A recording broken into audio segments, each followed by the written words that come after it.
मैं बात करूंगी उन स्पेसिफिक वर्ड्स के बारे में जिनको इस्तेमाल करते हुए मोस्टली हम लोग कंफ्यूज हो जाते हैं, या हम उसके मीनिंग को प्रॉपरली समझ नहीं सकते, या हमें लगता है कि वो आपस में सिनोनिम्स हैं, हालांकि वो ऐसा नहीं होता।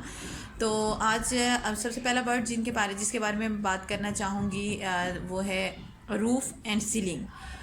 अच्छा, दोनों का मतलब अगर उर्दू में देखा जाए तो रूफ़ का मतलब भी छत और सीलिंग का मतलब भी छत होता है, लेकिन इसके दरमियान एक डिफरेंस है। और डिफरेंस ये है कि सीलिंग कहते हैं छत के अंदर वाले हिस्से को, यानी कि कमरे में जहाँ पे आप बैठे हैं उसके जो ऊपर वाला हिस्सा है, जो अंदर वाली साइड से नज़र आता है रूम के अंदर बैठकर, उसको हम सीलिंग कहेंगे, जिस पे फ़ैन लगा होता है। ठीक है, इसलिए उसको सीलिंग फ़ैन भी बोला जाता है।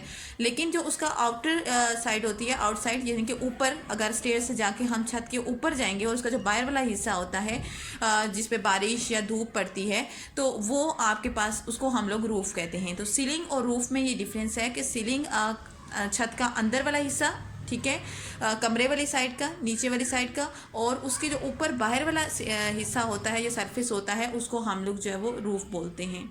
ओके, नेक्स्ट मैं बात करती हूँ क्लॉक और वॉच के दरमियान। ठीक है, क्लॉक भी घड़ी को कहते हैं और वॉच भी घड़ी को कहते हैं, लेकिन इनके दरमियान भी डिफरेंस है।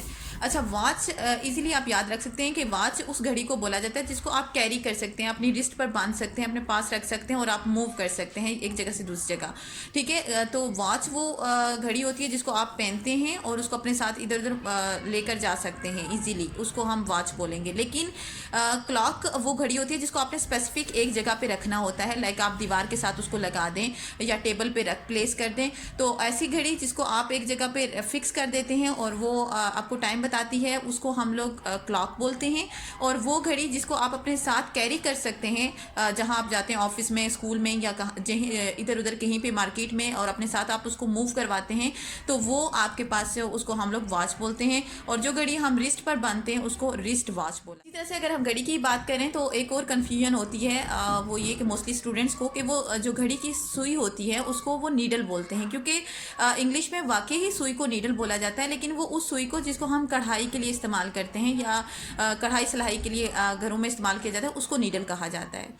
ये जो आपके पास सुई होती है जो घड़ी के अंदर मौजूद होती है उसको हैंड्स बोलते हैं। ठीक है, सेकंड हैंड, यानी कि सेकंड वाली सुई को हम सेकंड हैंड, मिनट वाली को मिनट। तो इस तरह से जो घड़ी की सुइयाँ होती हैं उनको जो वो नीडल नहीं कहा जाता, उनको हैंड्स बोला जाता है या हैंड कहा जाता है। इसी तरह से मेज़ और कॉर्न, मोस्टली स्टूडेंट्स मुझसे इसके बारे में भी पूछते हैं कि मेज़ और कॉर्न में क्या डिफरेंस है। तो अच्छा स्टूडेंट्स, मेज़ और कॉर्न में कोई डिफरेंस नहीं है। मेज़ का मतलब भी मकई है और कॉर्न का मतलब भी मकई है। ये सिर्फ अमेरिकन और ब्रिटिश एक्सेंट है। अमेरिकन जो है वो कॉर्न बोलते हैं मकई को, ठीक है, और जो ब्रिटिश हैं वो उसको मेज़ बोलते हैं। सो दोनों करेक्ट हैं, आप मेज़ बोलें या कॉर्न बोलें, दोनों का मतलब मकई ही होता है।